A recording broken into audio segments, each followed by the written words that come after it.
بسم الله الرحمن الرحيم. ازيكم يا شباب، عاملين ايه الاخبار؟ دي اول حلقه لينا ان شاء الله في بودكاست داتا توكس بالعربي. ان شاء الله اول حلقه مميزه. الحمد لله قدرنا نستضيف باشمهندس محمود.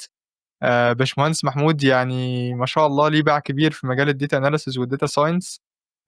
باشمهندس محمود كان لسه اخر صوره ليه منزلها مع وزير الاتصالات، ومتصور برضه صوره عنده في الفيسبوك مع رئيس الجمهوريه.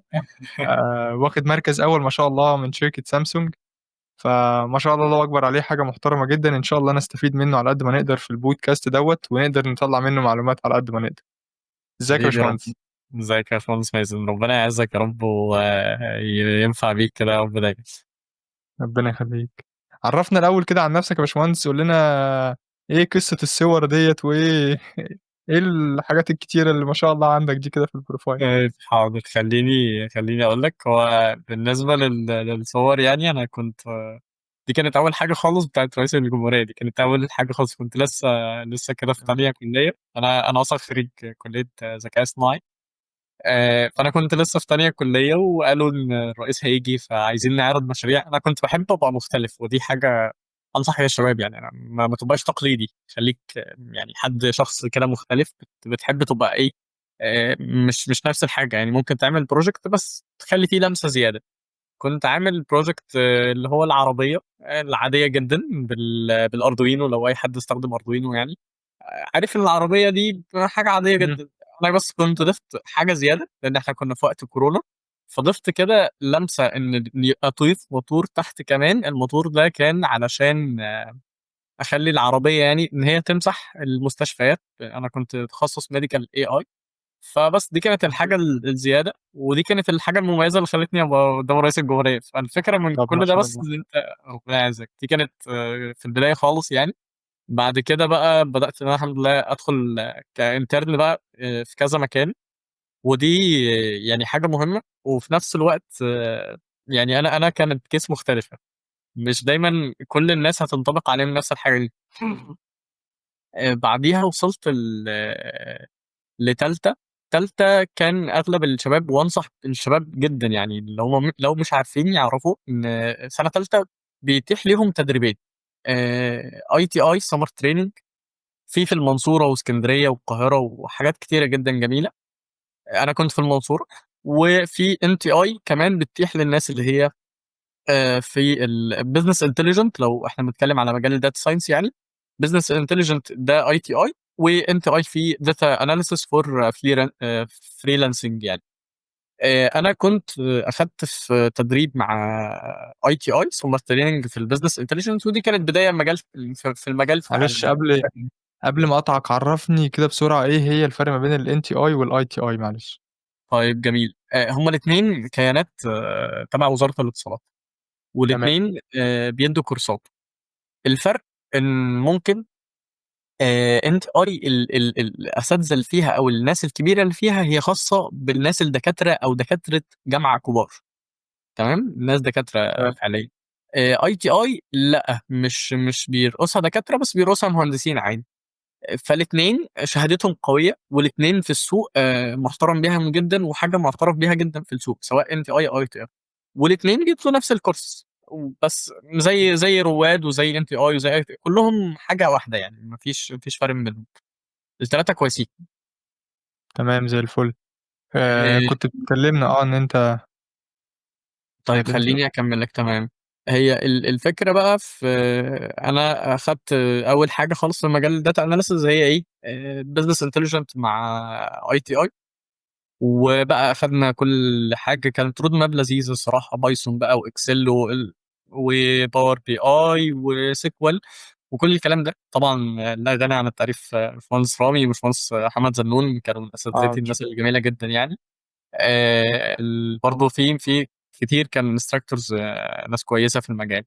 بعد كده دخلت في نفس الوقت بالتوازي. عشان كده بقول لك مش دايما كل الناس هتحب الحاجه دي. انا كنت واخد اي تي اي، وفي نفس الوقت كنت واخد سكولرشيب من سامسونج انوفيشن كامبس. كانت اي اي. فانا كنت ماشي في الاتجاهين في نفس الوقت. يعني كنت تمام. لسه بتعلم بزنس انتليجنت داتا اناليسيس، وفي نفس الوقت بتعلم اي اي. هم على فكره المجالين بيكملوا بعض يعني. لا مانع ان انت تتعلم داتا اناليسيس الاول، وبعد كده تكمل داتا ساينس. أو AI. بس إن أنت تزنق نفسك في نفس الوقت في حاجتين مش كل الناس تقدر تهندلها. لو أنت تقدر تعمل ده فتوكل على الله، لو ما تقدرش فبلاش. يعني لو حاسس إن أنت مش هتقدر فبلاش. أنا عن نفسي كنت باحب أضغط نفسي يعني. طب زي الفل. طب وقصة صورتك مع وزير الاتصالات، هل ده كان تبع NTI والّا ITI؟ تمام، هاقول لك. كان وزير الاتصالات في الوقت ده، أنا كنت في حاجتين في نفس الوقت. يعني كنت إمم، student وكنت طالب. إمم، أنا كنت student في رواد مصر الرقمية، تمام، الدورة الأولى. كنت لسه في سنة رابعة، فقالوا يا جماعة في دورة جديدة لوزارة الاتصالات اسمها رواد مصر الرقمية. قُلت لهم يالّا بينا، توكلنا على الله. كانت حاجة جديدة بقى الtrack بتاع generative AI. قُلت لأ، أنا حد أصلًا خريج كلية ذكاء اصطناعي، فأنا عايز بقى أدخل على الgenerative AI ده وأشوف إيه بقى والضجة بتاعة الLLMs والChatGPT والكلام ده. ده كنت student في رواد مصر الرقمية. والحاجة التانية كنت محاضر في NTI في نفس الوقت. فكان عندي تكريم. الأول كان من نائب وزير الاتصالات، هي نائبة وزير الاتصالات. كانت جات الأول، كانت تبع شركة CLS. كنت اتكرمت منها، وده كان في جامعة القاهرة. أنا كنت وقتها محاضر في نفس اليوم ده.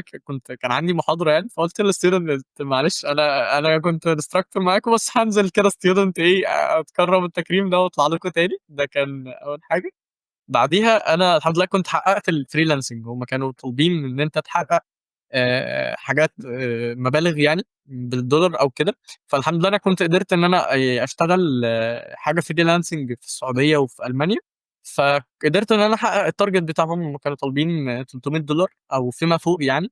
فالحمد لله كان $300 آه، فأنا كنت حققت الtarget بتاعهم. فاللي كان حقق الtarget فيما فوق فكان بيتكرم من وزير الاتصالات يعني بس.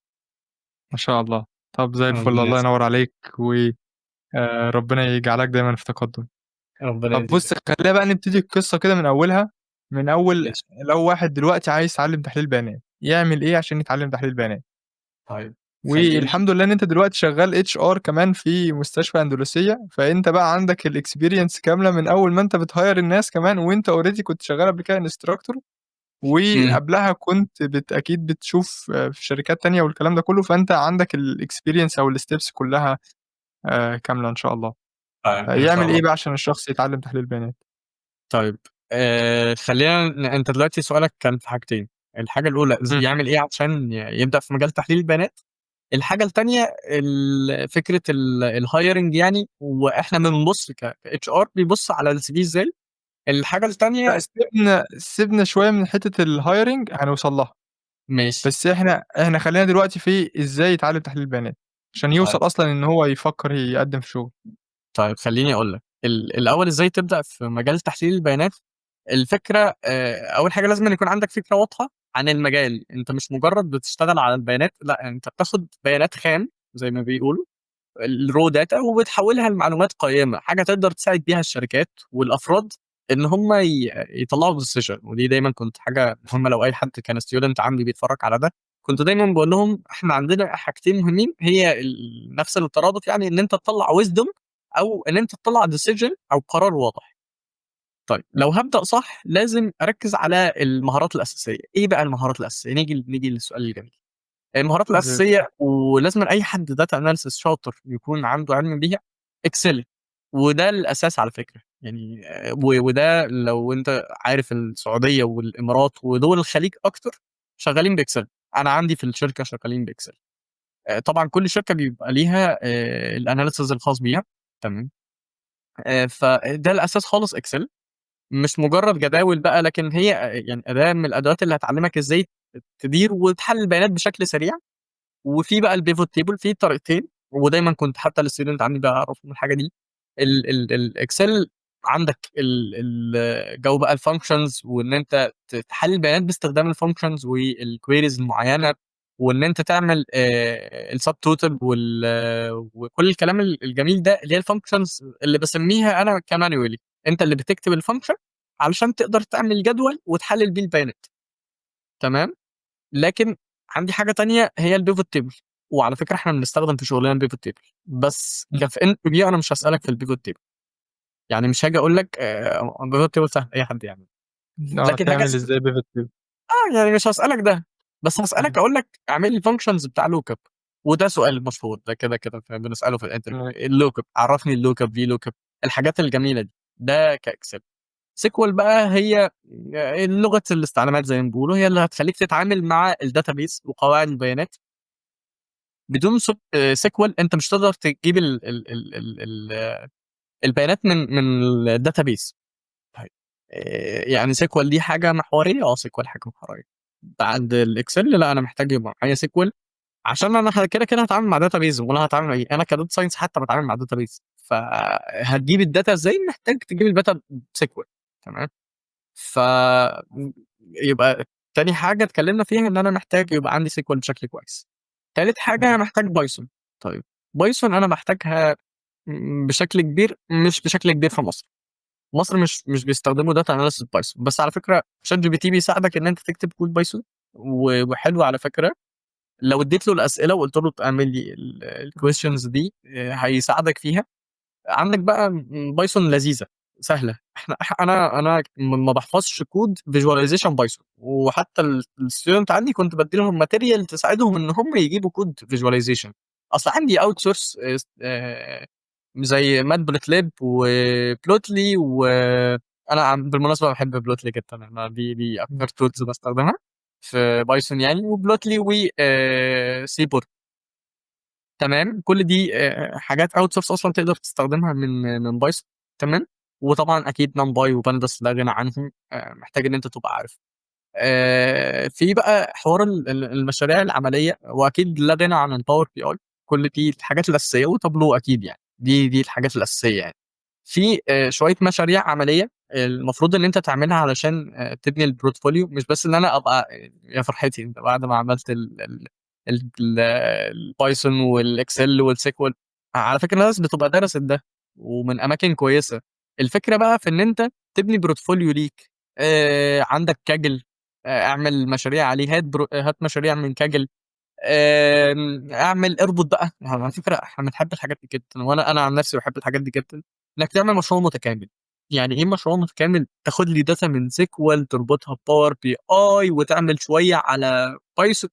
عارف انت انك تربط كذا حاجه ببعض، انتجريشن دي هايله جدا. دي هتعلمك كويس قوي. فده بشكل عام كبدايه، يعني كبدايه ان انا ابتدي في مجال الداتا اناليسيس. وطبعا اكيد محتاج ان انا ابقى عارف زي ما قلنا ان باور بي اي وتابلو يعني. طب أنهي فيهم والّا لازم أتعلّم الاتنين في البداية، لإن أنا بحُكم إن أنا مش هابقى عارف الشركة هتختار Power BI والّا Tableau؟ مظبوط. لازم اتعلم الاثنين في البدايه، لان فعلا كل شركه، يعني انا مثلا لما كنت في بنك مصر هم كانوا شغالين باور بي اي، وبعد كده رجعوا اشتغلوا تابلو. فانا غصب عني، على فكره الشركات كده، إمم، اغلب الشركات بتبقى شغالين بحاجه وهوب بيرجعوا يشتغلوا بحاجه تانيه خالص. فده طبيعي. الشركه عندي ساعات تشتغل باكسل وساعات تشتغل باور بي اي. فلا لا، محتاج يتعلم كل التولز في البدايه. ودي المعنى الاشمل والاعم، مش داتا اناليسيس بقى، بيتسمى بزنس انتليجنت. ده المعنى business الشمولي يعني اكتر يعني. تمام زي الفل. طب وسؤال مهم أوي صراحةً عشان الناس اللي داخلة في البداية ما بتبقاش فاهمة، يعني حاسة إن الدنيا أسماء كتيرة متلخبطة وملعبكة في بعضها، يقول لك إيه مم. الفرق ما بين الdata analyst والdata scientist والbusiness intelligence؟ أنا حاسس إن طيب. ال3 بيعملوا نفس الوظيفة، إيه طيب بقى الموضوع خليني ده؟ ماشي، خليني يعني اضيف لك حاجه عليهم كمان، هي البزنس اناليسيس يعني. إمم، بص والداتا انجينير، خلينا بقى نجيب الدايره كامله. ونخش في مجالات الdata كلها، يعني خلينا نفرق ما بينهم كلهم. تمام، الاختصار، انا بيبقى عندي حد رئيسي هو الستيك هولدرز. دولت بقى مين دول؟ عندي انا مثلا اللي هو الماركت استراتيجي، او مش عارف الريجن استراتيجي. مسميات في الشركات كتير، بس الستيك هولدرز مقصود بيها اللي هو صاحب الشغل، اللي صاحب هو الشغل صح، صاحب الحاجه نفسها، او إمم، المدير اللي بيبقى هو المشرف على الحاجه دي. تمام. ده الحد اللي انت بتحاول تفهمه، وبتحاول عندك اتنين برضه.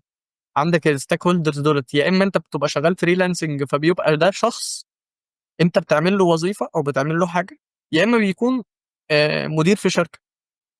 ده الستيك هولدرز بيبقى حاجتين، يا إما حد user عادي freelancer فبيطلب منك طلبات، يا إما stakeholders ده أنت بيبقى حد في شركة بيطلب منك حاجة. هنيجي بعدها حد اسمه الbusiness analysis. الbusiness تمام. analysis ده بتبقى حلقة الوصل أو الربط ما بين الdeveloper وما بين الstakeholders. بيبتدي الbusiness analysis ده ياخد كده زي المعلومات ويحولها بقى لcharts، لكانت chart يحولها لflow chart، بيعمل لك زي رسومات تخطيطية كده وبيخطط لك وبيقول لك ده المفروض يعمل إيه والمفروض أنت هتستخدم إيه، بياخد كل الكلام ويفلتره ويدّيك الخلاصة، فيدّي الناس team الBI اللي هو عايز يعمله، يدّي الdata science اللي هو عايز يعمله، ويدّي الdata analysis اللي هو عايز يعمله. بالمناسبة أنا عندي حاجتين، عندي team اسمه team الBI وعندي team اسمه الdata analysis في الشركة. طيب وteam الdata science وteam الAI. طيب دلوقتي عرفنا إن الbusiness analysis ده بياخد كل الحاجات ويدّيها لمين؟ لكل الناس الdevelopers دُولة.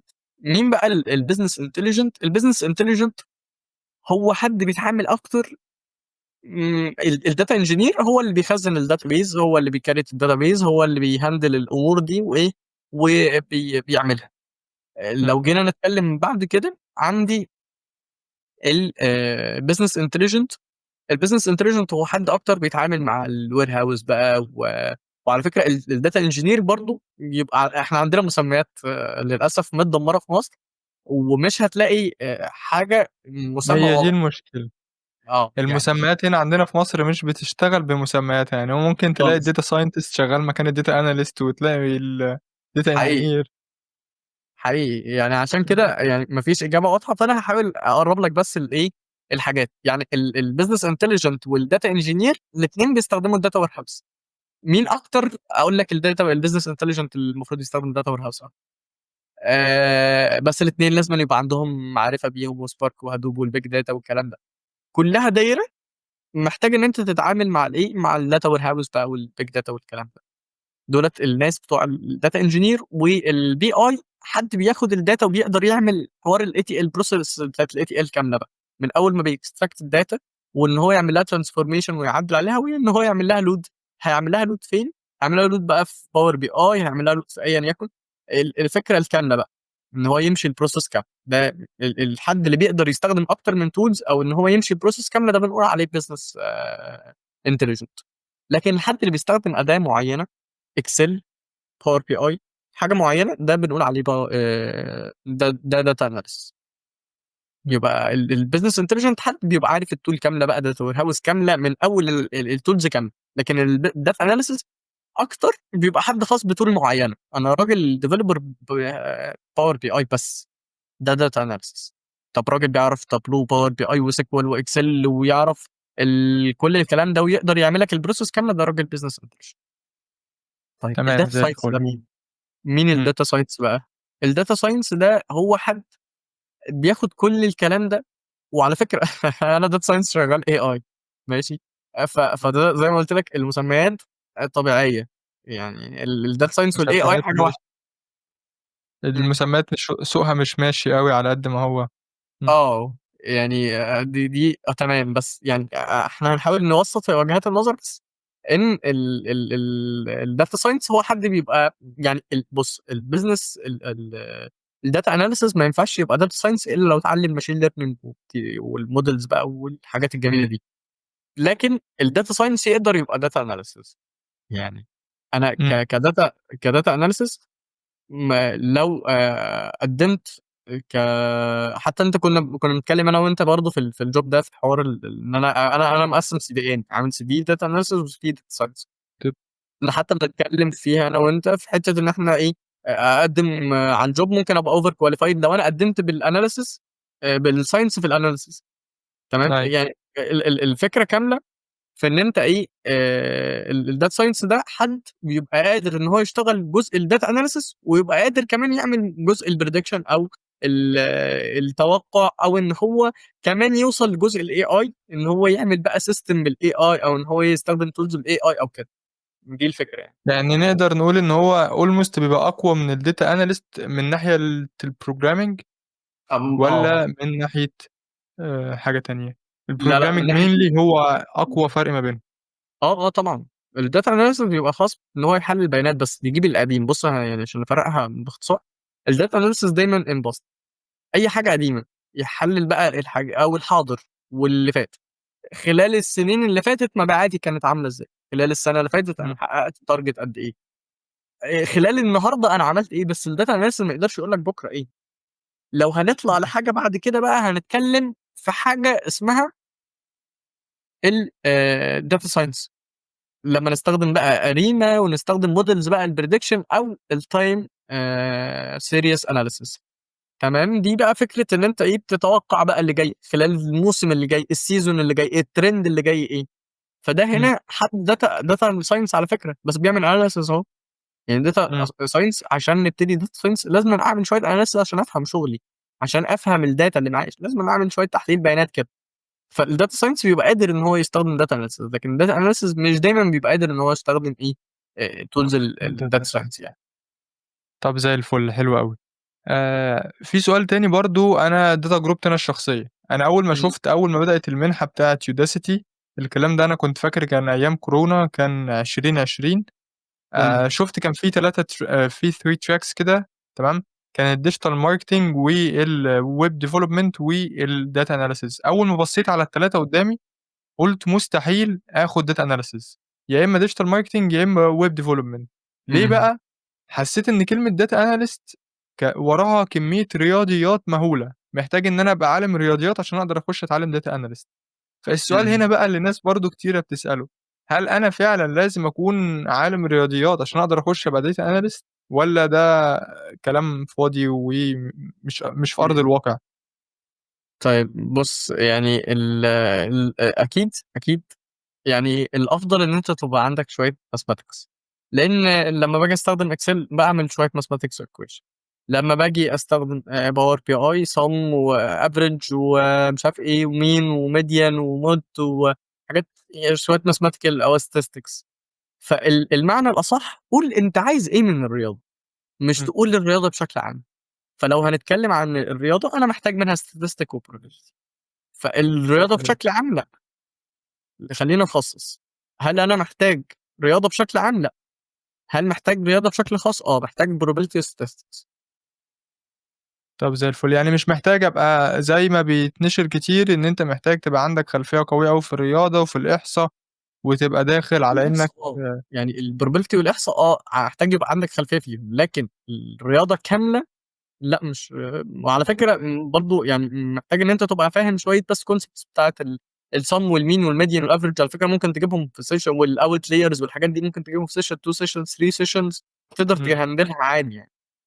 مش موضوع كبير إن هو ياخد منّك مثلًا شهر. على فكرة دي مشكلة، دي مشكلة بالنسبة لي، إمم، الناس اللي هي إيه، تقول لك أنا هادخل المجال وهاجيب كل حاجة ادّي لها 3 شهور، 3 شهور Excel، 3 شهور Power BI، 3 شهور يا عم إيه يا عم، الأذكار ITI بتدّي المنحة كلّها في 3 شهور، يعني حرام عليك. يعني يعني أنت شايف إن هي مش محتاجة الوقت ده كلّه. لأ طبعًا، لأ طبعًا. الوقت ده كلّه خُده في إن أنت تعمل مشاريع. أنا معاك. خُد سَنة كاملة إمم، تعمل مشاريع، بس ما تاخدش سَنة كاملة تتعلم. اتعلّم قليل، طبّق كتير. خلّي ده منهج لأي حد عايز يشتغل، يبقى طب حلو. اتعلّم قليل، طبّق كتير. طب ده زي الفل أوي. كان في سؤال برضه تاني، إيه لغات البرمجة اللي محتاج أتعلمها لو هاشتغل في تحليل بيانات؟ بس ده almost أنت جاوبته لنا لمّا قُلت بالضبط. لنا الPython. بس خلّينا بقى نغيّر السؤال، طب اشمعنى الPython؟ ليه مش أي لغة برمجة تانية؟ الPython هي أسهل. على فكرة ممكن أستخدم R، بس يعني R ما بقِتش مستخدمة كتير الصراحة. أكتر في حتّة كنت حلو أوي باستخدمها الحتّة اللي أنت حلو أوي الحتّة اللي أنت جبتها ديّة. يعني قُل لنا ليه فعلًا الR والPython أنت في أرض الواقع، شايف إيه فعلًا إنه مطلوب وإيه فعلًا اللي محتاج تتعلمه؟ إمم. وأنت as HR، يعني أنت مين اللي بتدّي له أولوية لمّا بتيجي تعيّنه، اللي متعلّم R والّا اللي متعلّم Python؟ مش هتفرق معايا. أنت كده حد اتعلّمت الاتنين، هم قريبين من بعض، شوية syntax قريّبة على فكرة من بعض، Seaborn وR قريّبة شوية syntax من بعض. بس الفكرة R خلاص ما بقِتش مستخدمة، يعني بقت مهلوكة، ما حدش بيستخدمها كتير. ار اكتر حاجه انا شفتها كمحمود من وجهه نظري، عشان حتى كنت ميديكال في الجزء ده، هي ان الار في الميديكال في البايو انفورماتكس، وان انا احلل الجين ومش عارف ايه حاجات كده، لو حد سبيسيفيك قوي هيستخدم الار هنا. لكن إمم. بايثون لذيذ وسهل ومش مستاهله كل ده يعني. طب ده حتّة البايو حلوة أوي، انفورماتكس وكويس إن أنت عندك خلفية في حتّة الhealth care analyst عشان خاطر عندنا أسئلة فيها كتير برضه، في دكاترة كتير في كليات صيدلة وكليات طِب بشري عايزين يتعلموا data analysis في الفترة الأخيرة، بسبب إن الdata analysis بقت موجودة جامد برضه في مجال الhealth care والمجالات الطبية حقيقي. عمومًا. مم. فسؤال برضه تاني، إزاي بقى عشان خاطر كل ما تيجي تتكلم مع حد يقول لك عشان تبقى data analyst شاطر محتاج تطوّر الbusiness التفكير الbusiness وتفكّر كمحلل بيانات، محتاج تتعلم business وتفكّر كمحلل بيانات، طب قُل لنا إزاي يعني إيه أفكّر كمحلل بيانات أصلًا، إزاي أطوّر الbusiness عندي، إزاي أحسّن من الbusiness؟ يعني خلينا نقول السؤال ازاي افكر كمحلل بيانات من ناحيه البيزنس، صح كده؟ بالضبط. طيب اني وهل بفكر. مجال وهل مجال تحليل البيانات بيتاخد في حتّة غير الbusiness والّا هو بيبقى ماشي في الbusiness بس في الغالب؟ طيب هو كده كده انا كنت بقول للشباب يعني ان اشطر حد في مجال الداتا اناليسز هم اتنين. إمم. يعني ثلاث حاجات بتميزك، ثلاث إمم. حاجات بتميزك كداتا اناليست. اول حاجه الاسئله الكتيره اللي انت بتسالها، الاسئله اللي انت بتسالها لنفسك، الاسئله اللي انت بتسالها للاونر، الاسئله اللي انت بتسالها للداتا عشان تطلع بمعلومات كتيره. فالاسئله الكتيره بتميزك. الحاجه التانيه ان انت تبقى فاهم بيزنس. اصل انا جايبك ليه يعني، انا جايبك الشركه ليه؟ إمم. جاوبني، انا ليه ببقى جايب الستودنت او عشان أجيب الراجل؟ فلوس في الآخر، أجيب بالظبط. فلوس. بالظبط كده، انا مش عايز غير عشان اكسب. انت هتكسبني الفرخة اللي ازاي؟ ما بتبيضش بتتدبح. بالظبط. قول لي انت هتكسبني ازاي، فاهم؟ فانا محتاجك تبقى فاهم كونسبت البيزنس، حاجه تبقى فاهم انا خسرت قد ايه وكسبت قد ايه، وعندي ديلي قد ايه طالع وديلي خارج عادي. انت ده هتفهمه. كل بيزنس ليه الحاجات بتاعته، بس المعنى الاشمل يعني تبقى فاهم يعني ايه كوكس، يبقى تبقى فاهم يعني ايه بروفيت، تبقى فاهم يعني ايه المعادلات اللي بتحصل في البيزنس. البروفيت بجيبه ازاي؟ طب الجروس بجيبه ازاي؟ طيب الكوكس اللي هو صافي الربح بجيبه ازاي؟ او الكوكس ده اللي هو القيمه الcost الاساسيه of اللي goods sold. الكوست اوف كوكس بالظبط. يعني كل الكونسبتس دي المفروض ان انت تبقى عارفها يعني، لحد ما تبقى فاهم بس الكونسبتس المفاهيم الاساسيه. في برضه كتب كنت مجهزها للشباب عشان لو عايزين يتكلموا في بزنس انتليجنت ديسيجن ميكنج، وفي داتا دريفن. دي تمام. كتب ممكن يقروها ويقروا شويه عن الكلام في البيزنس. يعني الموضوع بسيط ولذيذ، مش صعب. دي البيزنس، بس انا محتاج ان هم اكيد يبقى فاهمين شويه بيزنس، شويه كونسبتس كده تبقى لذيذه يعني. طب ده زي الفل، يعني مش محتاج تبقى أنت business جامد جدًا، بس أنت محتاج على الأقل تبقى فاهم الحاجات الconceptions، تبقى فاهم الrevenue إيه هو، تبقى فاهم وتبقى فاهم الكلام ده بالإنجليزي مش بس مجرد بالعربي عشان خاطر الموضوع ده مهم جدًا. اه ما باحبش أتكلم في حتة إن الإنجليزي دلوقتي برضه الناس بقت تتكلم فيه، بس هل أنت شايف إن الإنجليزي فعلًا ضروري جنب تحليل البيانات؟ يعني محتاج إن أنا أكون فاهم إنجليزي جنب تحليل البيانات؟ والله حد سألني السؤال ده وقلت له لا. مش محتاج تبقى فاهم انجليزي، يعني بتتكلم انجليزي كويس، بس محتاج تبقى فاهم المفاهيم بالانجليزي.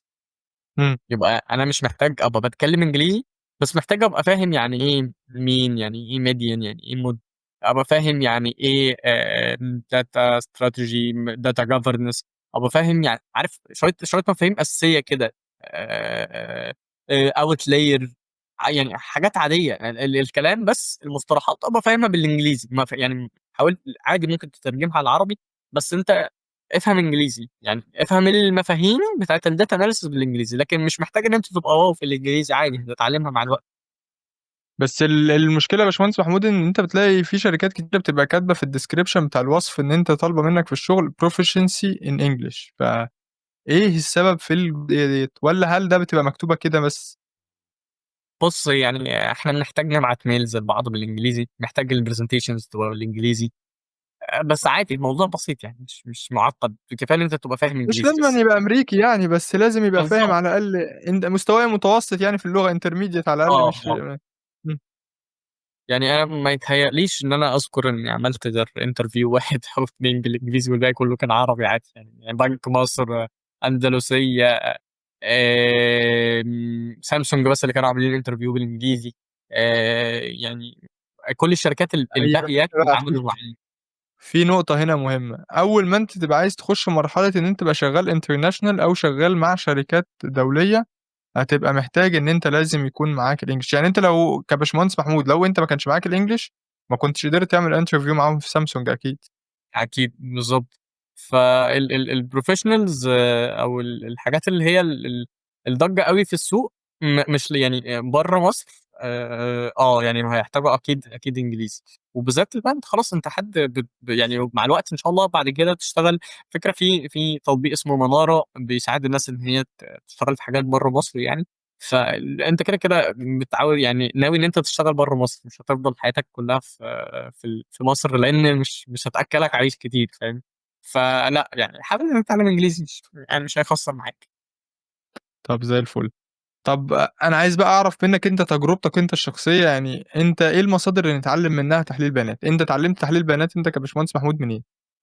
أنا كمحمود اتعلّمت تحليل البيانات. أول حاجة زي ما قُلت لك كانت البداية خالص في المجال هي كانت دورة الbusiness intelligence في سَنة تالتة من ITI، ودي كانت الصراحة بالنسبة لي مهمة جدًا. بعدها بدأت أعمل مشاريع.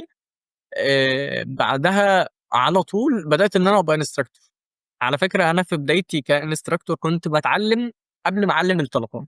يعني أنا وأنا باحضّر للsession كنت باتعلّم ده أنا كمان، وبارجع إمم. يعني أشرحه للطلبة. فكرة إن أنت على فكرة حتى دي نصيحة للناس اللي في الكلية، اشرحوا لزمايلكم، على فكرة الموضوع هيثبت معاك جدًا، وهيخلّيك ما تنساش خالص. فأنا في بداياتي خالص كinstructor كنت قبل المحاضرة ده مش عيب، كنت باجي وباذاكر وباحضّر إن أنا زي الstudent بالضبط، باقعد أحضّر الmaterial وباذاكرها. وبعد كده بارجع أشرحها. الموضوع كان في البداية خالص مع ITI، وبعد كده بدأت إن أنا أعمل مشاريع لوحدي. وحتى في سامسونج بدأت إن أنا آخد شوية data analysis بPython. بعد كده مش عارف كذا، يعني الفكرة إن أنت إيه، زي ما قُلت لك، أطبّق مرّة واحدة شهر، شهرين، 3 اتعلّم فيه كل حاجة، وابتدي بقى أعمل مشاريع، سَنة كاملة أعمل مشاريع. يعني ما فيش مشكلة. بس إن أنت تبقى قاعد تتعلّم كتير دي مش حاجة صح. اتعلّم قليل، يعني خُد الحاجات دي في وقت قصير brief عنها سريع، واعمل مشاريع كتيرة بقى، واغلط واتعلّم كده. طب زي الفل، أنت خدتنا في حتّة مهمة أوي صراحةً، أنا ما كانتش ممكن تكون كانت موجودة في الأسئلة، بس محتاج أسألها دلوقتي بما إن ITI كانت قدرت تأهّلك إن أنت تبقى instructor على طول، بعد ما قدرت إن أنت تخلّص الcourse بتاعه وكده. إمم. إزاي حد يقدر يشتغل يقدّم في ITI، يعني يعمل إيه عشان ياخد كورس الITI؟ ITI بيقدّمها هي في الأغلب بتاخد الناس اللي هي في تالتة وفي رابعة.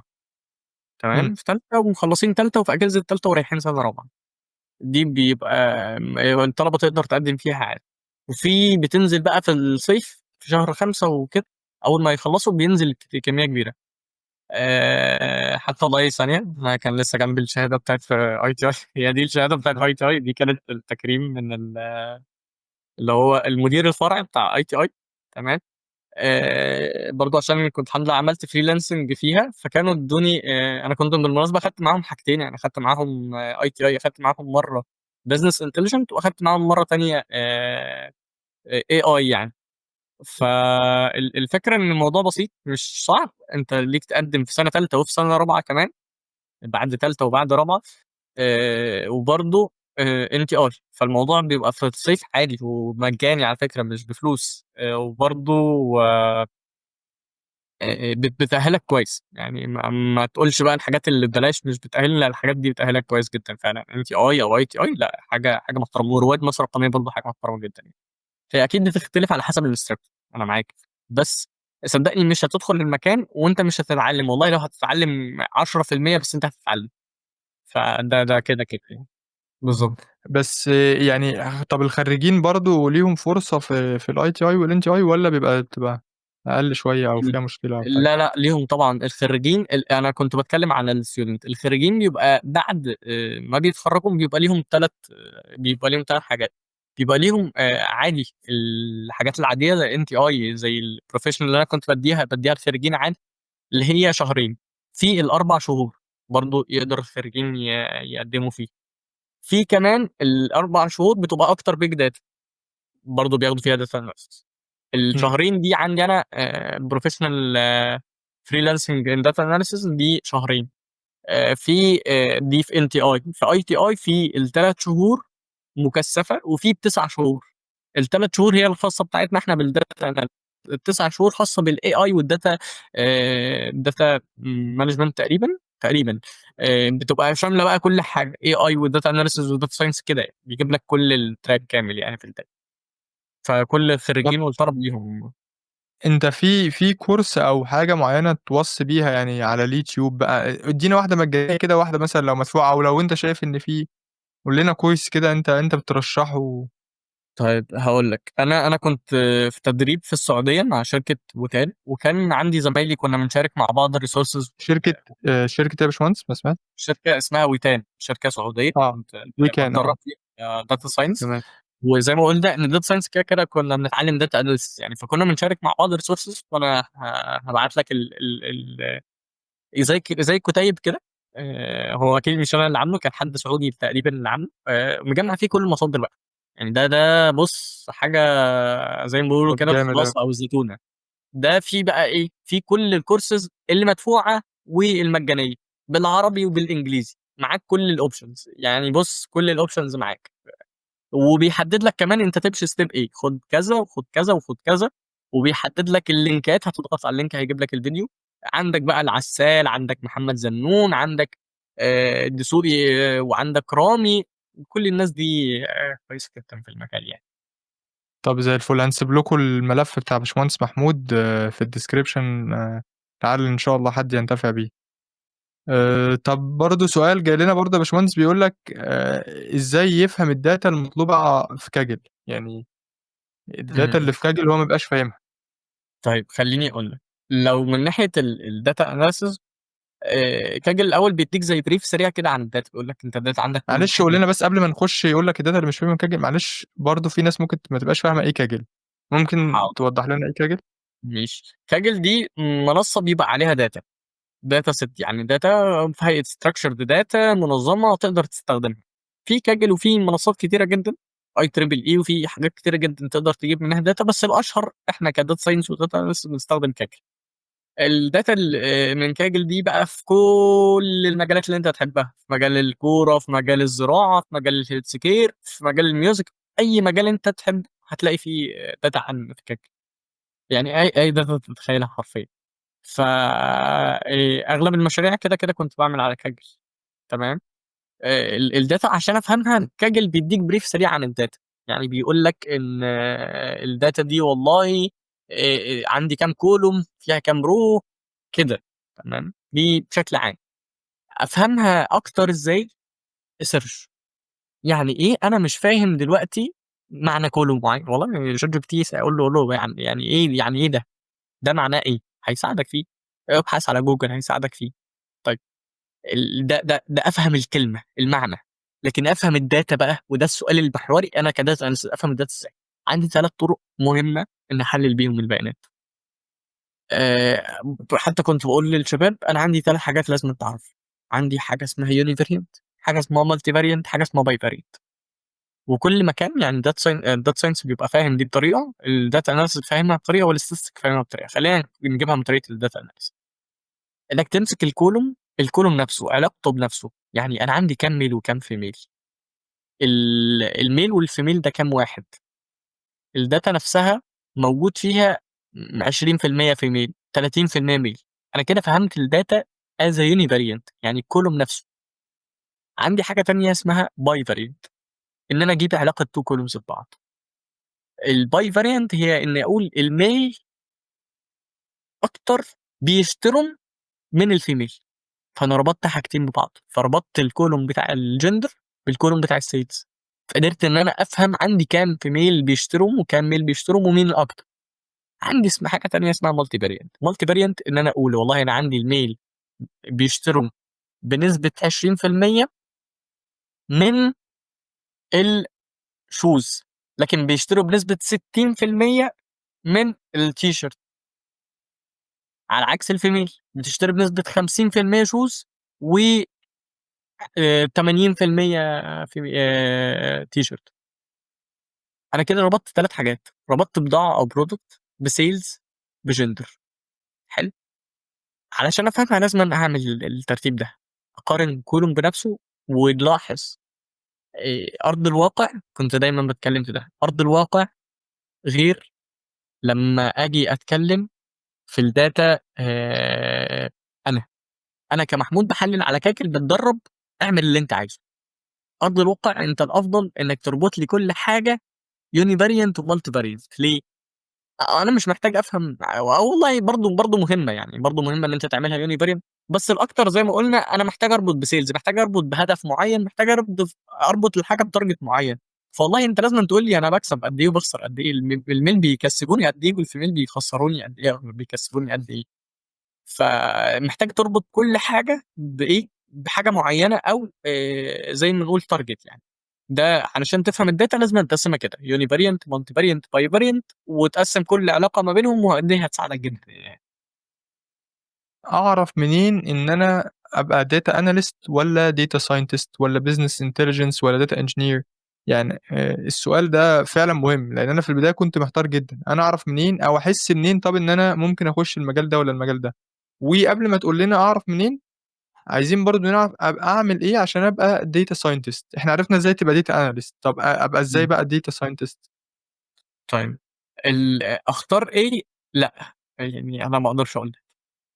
إمم. دي ان انت تستخير ربنا سبحانه وتعالى، وان انت اللي تحدد ده، محدش هيقدر يحدد لك. كنت ده وانا صغير يا جماعه اختار ايه؟ اختار فلاتر؟ طب اختار ابقى ويب؟ طيب اختار داتا ساينس؟ طب اختار اي اي؟ بص انا في كل واحد بيحدد، في واحد بيحدد على اختيار الفلوس. عندي إمم. واحد صاحبي قال لي انا هشوف ايه اكتر حاجه بتاخد فلوس وليكن الاي او اس، انا هدخل اي او اس. والله انا عندي كده. عندي واحد بيقول انا عايز اقعد في البيت، ايه الحاجه اللي تقعدني في البيت؟ داتا اناليسيس، يلا نتعلم داتا اناليسيس. لا انا بحب التفكير والرياضه وبحب شويه اشغل دماغي وبحب الكودينج، يلا اي اي. انا بحب اربط الداتا ببعض واعمل ريليشن، يلا داتا انجينير. انا بحب امشي البروسيس كامله وداتا وير هاوس وبيج داتا واربط بسيرفر وبزنس انتليجنس. دي شويه حاجات ممكن تساعدك، بس انت اللي هتحدد، انت اللي هتقدر مع نفسك تقرر انا محتاج ادخل ايه. فاهم قصدي؟ كان ايه السؤال التاني معلش؟ إزاي أقدر أبقى data scientist؟ يعني ازاي أعمل اقدر إيه ابقى عشان أبقى data scientist؟ جميل. الداتا ساينس، عشان ابقى داتا ساينس محتاج اتعلم في البدايه داتا اناليسيس. يعني ما تدخلش داتا ساينس وانت مش متعلم داتا اناليسيس، هتبقى فاشل قوي. اتعلم شويه داتا اناليسيس، بايثون، الاساسيه البيزكس. اي حد داتا ساينس لازم يتعلم داتا اناليسيس معلش بايثون. حاجة مهمة، حاجة مهمة sorry المقاطعة، بس عشان خاطر أبقى data scientist محتاج الأول أبقى data analyst. مظبوط. تمام. بس مش وبعد كده لازم أضيف اتعلم، عليه إيه بقى؟ مش لازم اتعلم كل التولز. يعني ماشي. الداتا ساينس عشان يبقوا داتا ساينس بيتعلموا اناليسيس بايثون، ان هم خلاص لا شغالين ماشين ليرنينج وشغالين بايثون اصلا، فبيتعلموا بايثون بزنس بايثون داتا اناليسيس. فبيتعلم التول داتا اناليسيس ببايثون، وبعد كده بيدخل بقى يكمل بيها ماشين ليرنينج، وبعد كده الى ديب ليرنينج والى الاي اي بقى. فعشان يبقى داتا ساينس محتاج ان هو يبقى فاهم شويه داتا اناليسيس ببايثون، محتاج يبقى فاهم شويه ماشين ليرنينج، ايه الفرق بين سوبرفايزد وان سوبرفايزد. بعد كده بقى ان هو يتعامل مع ستراكشر داتا، يقدر يعمل بريدكشن، يبقى فاهم الفرق ما بين الكلاسيفيكيشن والبريدكشن وكل الكلام ده يعني. طب وهل محتاج برضه تتعلم Excel وPower BI وSQL والدنيا دي؟ لا لا، يعني والّا الداتا ساينس هو mainly مركّز أوي في Python؟ مينلي مركز قوي في بايثون، بس لو اتعلمهم هيبقى حتى حد بروفيشنال يعني، بس لا مش لازم أن يتعلم، لكن لو اتعلمهم حاجه زياده ومفيده ليه يعني.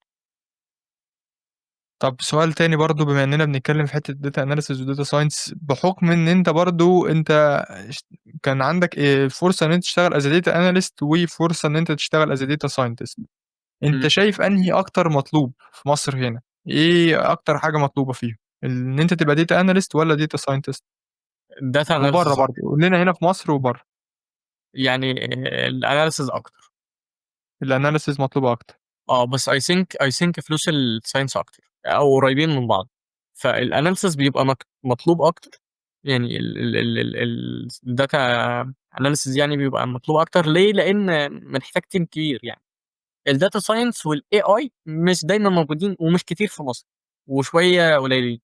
انا في البدايه اشتغلت داتا اناليسيس مع اني خريج إمم. كليه اي اي، فتعلمت واشتغلت شويه داتا اناليسيس. وده اللي بقوله، يعني اتعلم المجال اللي ليه علاقه بحاجه بنفس الحاجه. يعني انا ما عنديش مشكله ان انت تتعلم داتا اناليسيس وداتا ساينس، بس عندي مشكله ان انت تقول لي يا باشمهندس انا هاخد اي اي وفلاتر. يا عم ليه يا عم؟ ليه يعني؟ ليه بتربط حاجتين يعني في شويه منفصلين. انتجريشن ممكن تعمله ما بين الاي اي والفلاتر، بس ما تعلمش مجالين عكس بعض. يعني اتعلم فلاتر وتعلم اندرويد، تعلم ويب وتعلم باك اند، فرونت اند وباك اند، اتعلم داتا ساينس وداتا اناليسيس واي اي. اتعلم الحاجات المتكامله، ما تتعلمش الحاجات المتعاكسه. طب زي الفل، بس حلو أوي. اتفضل. بس لا لا تمام. طب سؤال بقى مهم برضه، إحنا كده هنبدأ بقى نخش في حتة الوظايف. أنا الحمد لله اتعلمت data analysis، والحمد لله عرفت إن أنا هاقرر إيه، هابقى data analyst والّا data scientist. وبعد ما اتعلمت الكلام ده كله برضه بقى عندي الفرصة إن أنا عرفت المصادر اللي أقدر أتعلم منها، وإيه المهارات اللي أنا محتاجها. آآ محتاجين برضه نزوّد على حتّة المهارات. إيه المهارات اللي ممكن تكون محتاجها as a data analyst أو data scientist؟ خلّينا نتكلّم في حتّة الhard skills إحنا قُلناها خلاص، حتّة الtechnical skills اللي هي الPython والExcel والكلام ده كلّه. طب soft skills، إيه الsoft skills اللي أنت شايف مهمة أوي للdata analyst أو data scientist؟ ماشي. اول سوفت سكيلز عندك الكوميونيكيشن سكيلز. يعني تمام. اتعلم تتعامل مع الناس ازاي، وتعلم تتعامل مع مديرك ازاي، ومع اللي تحتك ازاي، واللي فوقك ازاي. فان انت تعمل كوميونيكيشن مع الناس دي حد ذاتها حاجه كويسه. الكوميونيكيشن سكيلز حاجه كويسه جدا. دي اهم حاجه. الحاجه التانيه تمام. انك تبقى فاهم بزنس. عندك في دوره مهمه جدا اسمها انوفا ايجيبت، إمم. ممكن يقدروا يدخلوها. دي مفيده يعني لذيذه. انوفا ايجيبت في الجامعات بتبقى في جامعات طنطا والقاهره واسكندريه وكله يعني. لذيذه، بتفهمك ان انت ازاي تبني شركه ستارت اب. وده حاجه مهمه يعني. انا ما فيش حد يعني بلاش تفضل موظف. انا دي حاجه بقولها فعلا. انك تفضل موظف طول حياتك دي مش هتبقى غني. لو عايز تبقى غني افتح البيزنس بتاعك. وبرضه ما تعملش ريسك ان انت تسيب الوظيفه وتروح للريسك ان انت تبني ستارت اب، الا لو انت يعني ايه، ابتديت في الستارت اب والستارت اب اشتغلت وعملت وحققت نجاحات كمان، ابتدي سيب البيزنس بتاعك. لكن انت تسيب الوظيفه بتاعتك، لكن تسيب الوظيفه وتروح الستارت اب ويفشل، لا طبعا. ف برضه السوفت سكيلز كمان ان انا ابقى اقدر اتكلم اعمل برزنتيشن سكيلز. انا كنت الطلبه كانت عندي بتزعل قوي من الموضوع ده، كنت بطلعهم كتير قوي واقول لهم هتعرفوا ده بعدين. وفعلا بعد الكورس كان بيجي كتير جدا يقول لي يا باشمهندس والله شكرا ان احنا في منهم اللي كان عنده رهاب اجتماعي، في منهم اللي ما أيوه. كانش بيبقى قادر يتكلم، في منهم اللي ما كانش عمره بيطلع برزنتيشن، في منهم اللي عمره في جامعته ما طلع برزنتيشن خالص. كنت بخليه يطلع كتير عشان يقدر يتكلم. انت كداتا اناليسيز انت اكتر حد هو والله كلنا بنعرف يعني انا عندي مانجرز بكره المفروض اعرض عليهم بروجكت، لازم تبقى عارف ازاي تعمل برزنتيشن شكلها لطيف كده. انا لغايه دلوقتي مش اقوى حد على فكره في ان انا اعمل برزنتيشن هايله واو بقى البنانيت. مهمة جدًا، بس مهمة اه جدًا، الpresentation مهمة البنوتات جدًا. بتعمل الحاجات دي بشكل لذيذ، بس احنا مش دايما بنعملها بشكل ايه الواو والخرافي. بس على الاقل تبقى حاجه مهندله يعني بس مهندمه. قادر تتكلّم، قادر تتكلّم وقادر تعرض وجهة نظرك وقادر توصّل فكرتك.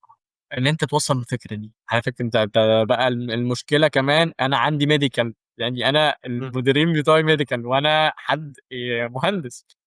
إمم. فانت ازاي ناس في البيزنس توصل لهم وجهه نظر؟ دي مهمه. ودايما هتلاقي المديرين بتوعك ناس مش في مجالك، مش دايما هتلاقيهم في مكانك. انت ازاي توصل لهم وجهه نظر؟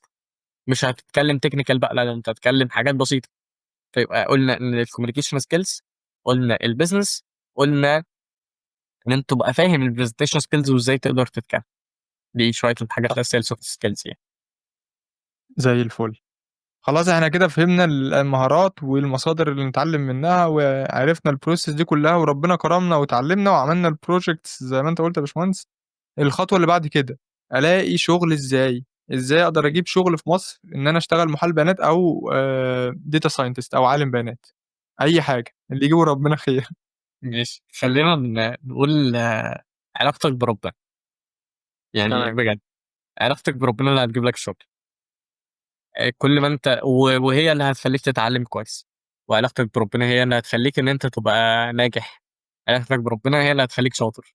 فكل ما تقرّب من ربنا سبحانه وتعالى و ومن يتقي الله يجعل له مخرجا ويرزقه من حيث لا يحتسب. فأنت كل ما تتقي ربنا، كل ما تقرّب من ربنا، كل ما تتوكل على ربنا سبحانه وتعالى ربنا هيعينك. هاجيب شغل إزاي؟ قُل يا رب أنا عايز شغل.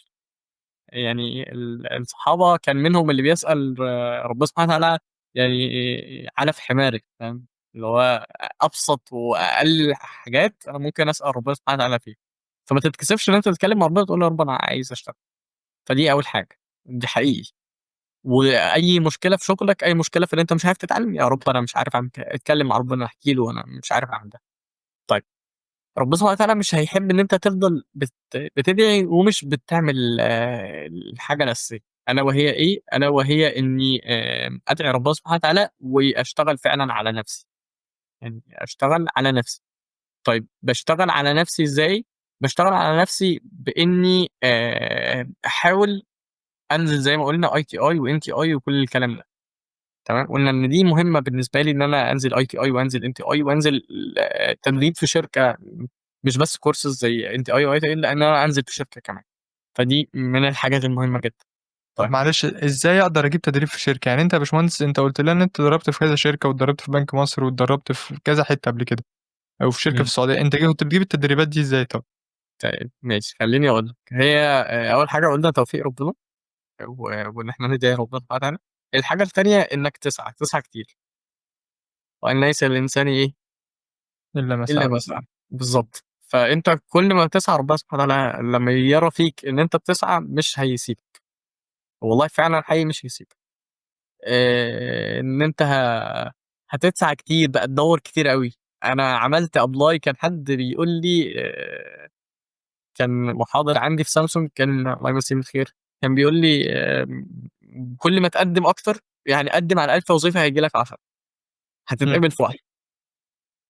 قدّم على 1000 وظيفة هتتقبل في 10، هت ه هتيجي لك interview 10، هتتقبل في واحدة، فاهم؟ فكل ما تقدّم كتير، كل ما تزوّد فرصك كتير. طَب أقدّم فين؟ أنا أصلًا مش عارف أقدّم، هاقدّم فين؟ حلو. طبعًا يا باشمهندس مازن، أنا الناس عندي كنت باخلّيهم يتابعوك.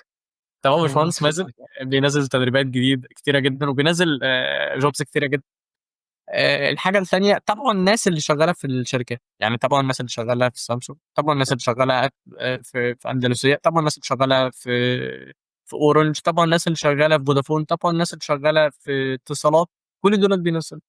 كل الشركات تقريبًا، ما فيش شركة ما بتنزّلش. فوري، بوسطة، آآ أتوس، في شركات، كل الشركات حرفيًا بتنزّل تدريبات. فأنت ن ت ت ت تتابع الrecruiter بالخصوص أو الHR اللي موجودين في الشركات، وتتابع الناس اللي زي أميرة وزيك وزي ناس كتير جدًا على LinkedIn بينزّلوا الpositions دي.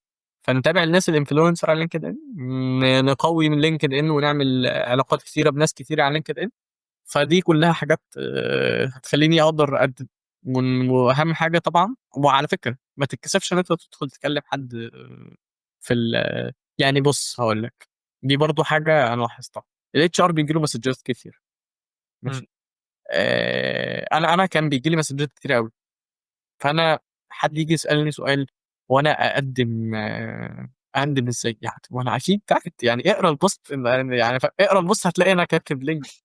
حد دي تاني معاناة والله. يعني يخش يكتب لك، تقول له ابعت الCV على الإيميل، تلاقي باعت الCV جوّه الchat. طب ما أنا ما عنديش مشكلة، يعني ما عنديش مشكلة في ده، بس فاهم، يعني خلاص ابعته على الmail. طب يقول لك في أسئلة وجودية، أسئلة غريبة، فاهم؟ فالHR مش هيرُد عليك، رَد عليك مرّة مش هيرُد عليك التانية. حد طالب CV ابعت له الCV على طول، ويعني ما تسألش كتير، فاهم؟ ده الHR. طيب الناس اللي في الشركة لأ، الناس اللي في الشركة هتلاقيها flexible أكتر. يبقى الHR يبقى كلامي معاه محدد، اتفضل الCV أو كلمة على قد الكلمة، حاجة محددة. الHR بيبقى عنده CVs كتيرة وبيبقى عنده ناس كتيرة جدًا، فجملة بسيطة أو كلام بسيط، وفي نفس الوقت تattach الCV على طول أو تبعت الحاجة على طول من غير كلام يعني. الHR مش بيحبوا الكلام الكتير. والله أنا يعني أنا كنت باحسهم مستكبرين يعني، لغاية لمّا بقيت في الposition ده اللي هو أنا مش باتكبر، بس فعلًا الHR مش بيبقى عايز حاجات كتير. الHR بيبُص على الCV 3 ثواني، بس أقول 3 ثواني. لك طب 3 ده ثواني. حلو أوي، ده يعني ده ياخدنا إن إحنا أول حاجة محتاج إن أنا أتعلّم الحاجات الأساسية، بعد ما أتعلّم الحاجات الأساسية أحاول أجيب تدريب. طب أجيب تدريب إزاي؟ محتاج إن أنا أقوّي الLinkedIn profile عندي جدًا وأزوّد الnetwork بتاعتي وأتابع الناس اللي بتشارك شغل على الLinkedIn، أتابع الشركات، أتابع الحاجات كلّها اللي تقدر تجيب لي منها تدريب، ومن إمم، التدريب أنا أقدر أجيب شغل. إمم، بس أنا ربنا كرمني وقدرت حتى كمان أجيب شغل. في مشكلة كبيرة جدًا في حتّة الCV. ناس كتيرة بتتكلّم إن الCV بتبعته لناس كتيرة أوي وبتبعت لشغل كتير جدًا، بس الCV بتاعهم كل شوية ما حدّش بيرُد عليهم ولا يبعت لهم حاجة أصلًا. إيه بقى طيب المشكلة هنا في كده؟ ماشي هاقول لك. أنا أصلًا عامل نظام ATS عندي في الشركة، ف فأنا اللي بجد؟ بافلتر الناس أيوه يا جماعة، أنا اللي بافلتر الناس. بُص، إحنا بنفلتر الناس، الATS بيفلتر الناس على إيه، الCV محتاج يبقى فيه projects كتيرة. اعمل projects كتيرة، اعمل إن أنت اتدرّبت في يعني اكتب إن أنت اتدرّبت في شركات كتيرة. خلّي عندك الشركات كتيرة اتدرّب فيها، خلّي interns كتيرة. أنا باحب الناس اللي اتدرّبت. أنا لو لقيت واحد متدرّب في شركة واحدة أو متدرّب في مكان واحد هاسكيبه، على عكس اللي واخد لي كورس بس من Udacity أو Udemy. ما اتعاملش مع ناس. أنا أحب الحاجات الoffline، حاجات زي NTI زي ITI، حاجات زي Samsung زي Orange، أيًا يكن. بس عارف أنت لمّا تتعامل مع الناس غير إن أنت تسمع كورس. أي نعم على اليوتيوب وعلى Udacity وعلى Udemy وعلى coursera فوق دماغي، بس اتعامل مع ناس، اتعامل مع بشر. مهمًا كان الcourses دي كويسة. 365 اللي هو كان اسمه إيه 365 برضه دي data science ده 365 data camp data data camp science؟ data camp data camp data camp data camp برضه عليه courses. يعني خُد لي الcourses دي على عيني وعلى راسي، بس يعني خُد حاجات offline أكتر. تمام، انزل في أماكن كتير. طيب على فكرة يعني ممكن تبعت لحد في أندلسية اسأله أنت يا باشمهندس. الناس كتير بتسألني أنت يا باشمهندس والله في حد intern والّا لأ؟ في intern دلوقتي والّا لأ؟ لو في هاقول لك في، هاسألك وأقول لك في. طب ابعت حلو أوي للناس دي. اللي في الشركات. يعني لمّا تعوز تسأل وتفهم، اسأل الناس اللي شغالة. لمّا إمم. تعوز تبعت الCV ابعت للHR. على فكرة ممكن أبعت لحد في شركة يساعدني. فأنا من ضمن الحاجات اللي أنا كنت باجيبها، كان حد بيعمل لي referral مثلًا، حد يعمل لي recommendation، حد جوّه إمم. الشركة أستأذنه لو سمحت أنا الCV بتاعي ممكن تعمل لي recommendation أو تعمل لي referral، ولو سمحت عندكم intern والّا لأ. عادي ادخل الناس محترمة على LinkedIn، مش بترد يعني، مش بتتأخر على حد، إلا لو حد عنده ضغط مسدجات كتيرة فخلاص يعني ده طبيعي. ابعت لحد غيره في الشركة فاهم، 1 ما ردش، 2 هيرد، 3 هيرد.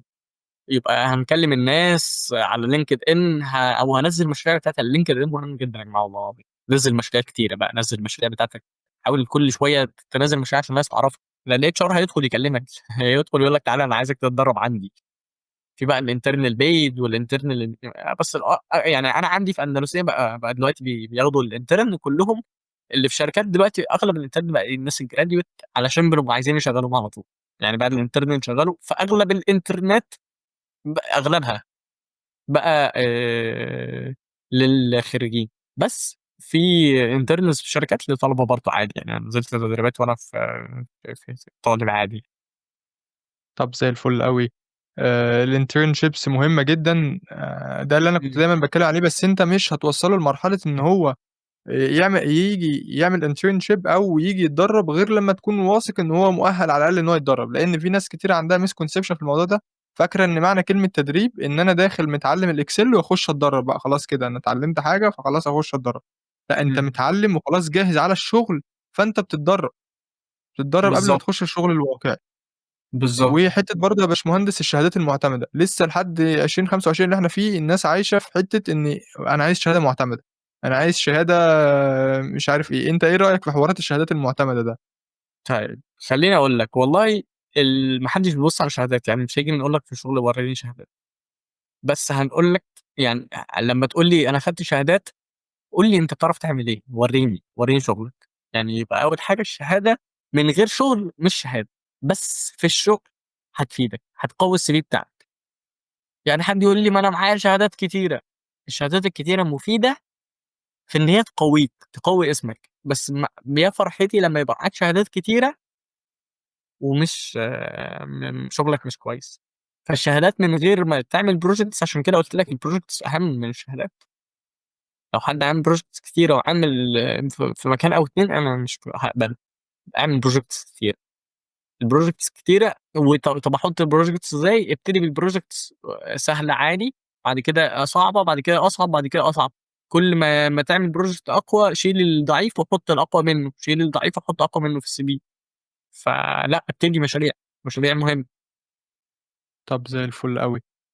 برضه حتّة مهمة أوي عشان خاطر برضه دي بتؤرق ناس كتيرة في اللي بتبقى عايزة تخش المجال، يعني بتبقى حاسس إن هو أنا مش خرّيج أنا مش مهندس، مش خرّيج كلية هندسة، ولا خرّيج حاجة ليها علاقة بالcomputer science، ولا خرّيج أنا ممكن أكون خرّيج تجارة، خرّيج خدمة اجتماعية، خرّيج حقوق. هل لسه في still فرصة برضه إن أنا أقدر أقدّم أشتغل as a data analyst والّا الفرصة هتبقى أصعب، الفرصة هتقِل؟ لا، لأ، مش بتفرق كتير. يعني أي كُلّية مش بتفرق كتير، بتفرق إن أنت اشتغلت وبس، وبتفرق إن أنت إيه، خدت كورسات. ممكن ITI ما يعوزوا ناس معيّنة في حاجة معيّنة. NTI لأ، إحنا بناخد كل الكُلّيات عادي. في ناس تانية أو كورسات معيّنة بتبقى طالبة مهندسين فعلًا، عشان شوية حاجات معيّنة درسوها، عشان تسهّل عليهم الموضوع. لكن في حاجات تانية بتبقى عادي، المهم إن أنت تبقى بس عرفت الconcepts وذاكرت شوية. وزي ما قُلنا يعني عادي يوتيوب يا جماعة مليان، بس ذاكر يوتيوب وخُش تدريب. يعني ما تخشش تدريب من غير ما تكون فهمت المجال. إن أنت تبقى جاي أبيض أنا عندي في ITI بيعملوا interview قبل ما يدخّلوك. هندخّلك، إحنا أصلًا عارفين إن أنت مهتم بالمجال. طب ونتأكد إن إزاي؟ اتعلّم شوية حاجات سريعًا يا عم، مش محتاج تبقى واو، بس محتاج تبقى فاهم شوية حاجات الرئيسية. يعني محتاج تبقى فاهم يعني إيه Excel، يعني إيه Power BI، يعني إيه SQL، يعني إيه ERD، يعني إيه الحاجات الأساسية. بعد كده أقبلك في الinterview دي الأسئلة اللي بتتسأل في الinterview. عارف يعني إيه sum، يعني إيه median، يعني إيه mean، يعني إيه AR diagram، الحاجات الأساسية. افهم، والله لو كتبتها على ChatGPT فهّمني إيه الحاجات الأساسية في الdata analysis. لو كتبت على يوتيوب إيه الحاجات الأساسية في الdata analysis. الحاجات تبحث، دي تتحرّك. بس. يعني بس تاخد أي حاجة، افهم أي حاجة عن المجال وبعد كده انزل تدريب. إنما ما تنزلش تدريب وأنت مش فاهم أي حاجة خالص، مش هينفع، ما حدش هيقبل. طب زي الفل.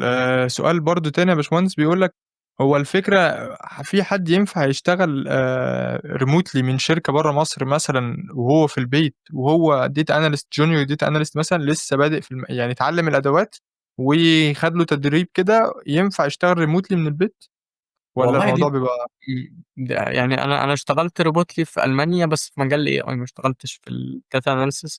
بس الفكرة عادي يعني، ما دي بتبقى توفيق من ربنا سبحانه وتعالى.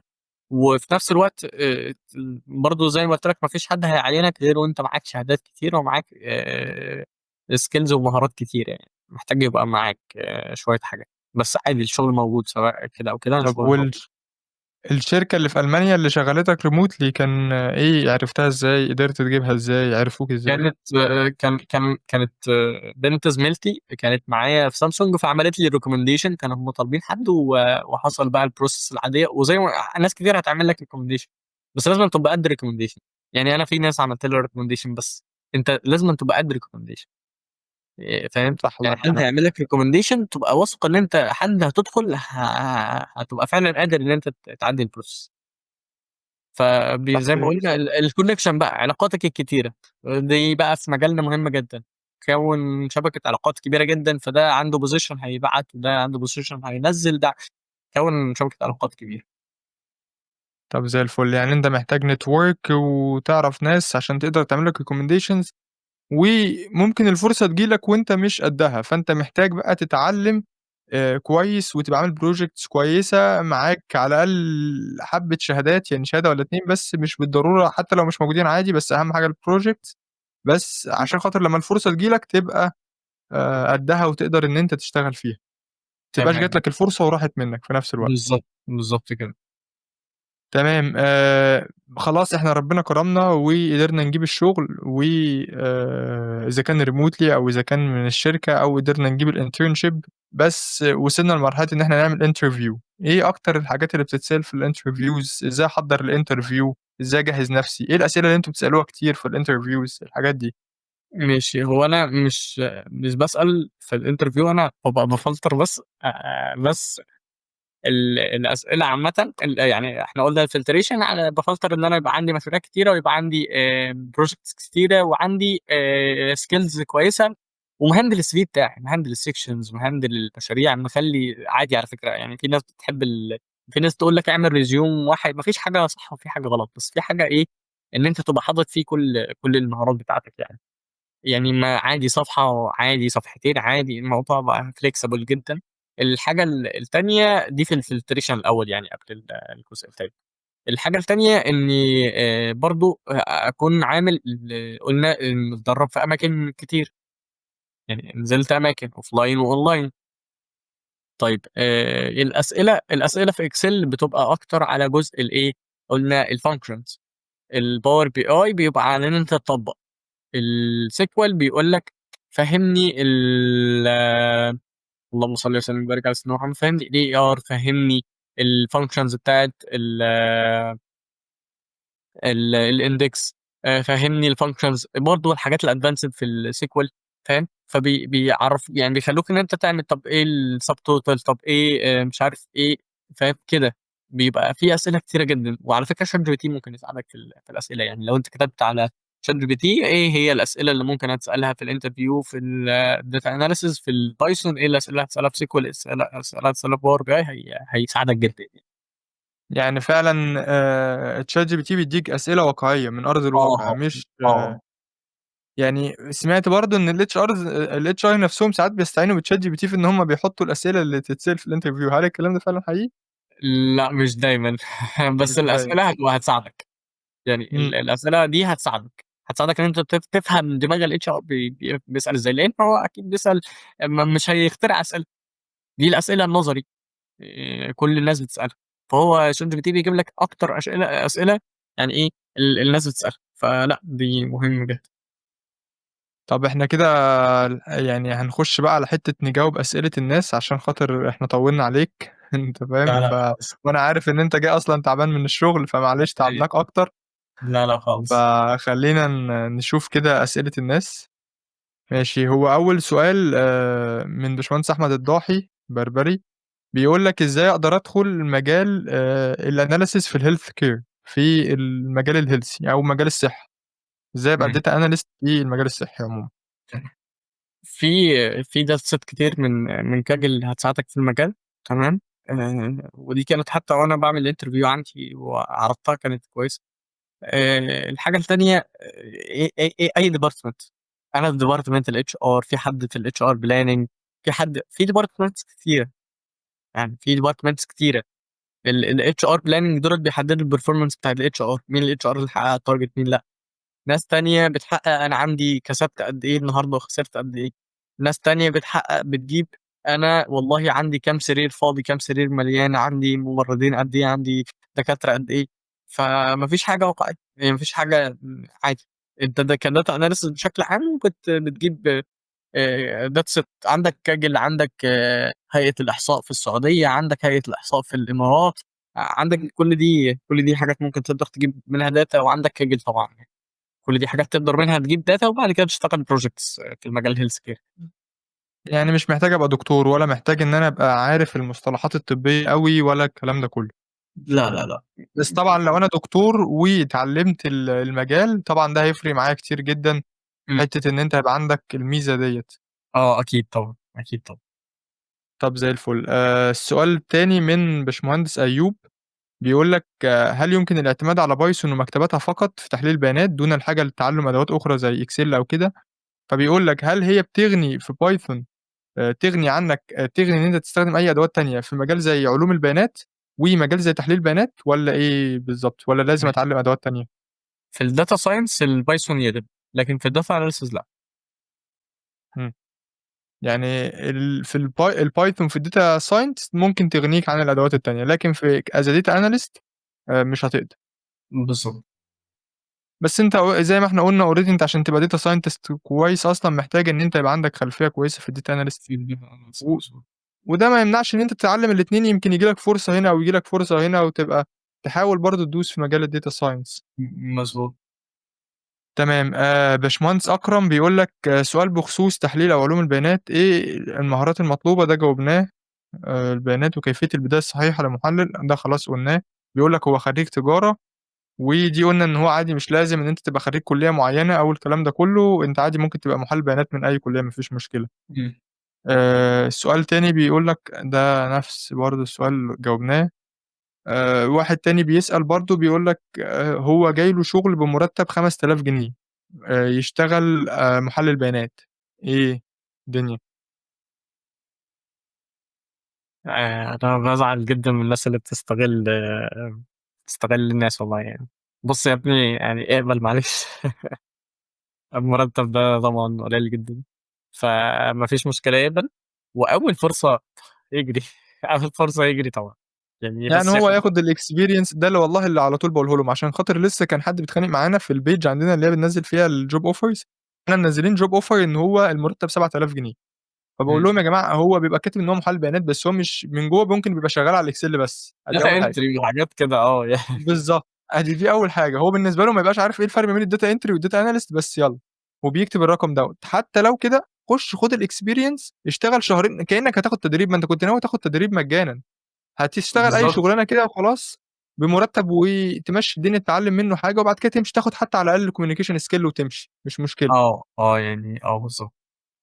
طَب أنت شايف إن الfair salary أو الsalary العادل المفروض يبقى بدايةً من كام للdata analyst أو الdata scientist؟ يعني مش أقل من 8، في 8، 12، 15، 20 أدي المرتبات يعني. إمم. تمام. سؤال من باشمهندسة آية مبابي، بتقول لك تحليل وعلوم لو عايز أتعلم أدوات زي Python أو Excel أو SQL أبدأ بإيه الأول، وإيه المصادر اللي ممكن تساعدني؟ ده جاوبناه.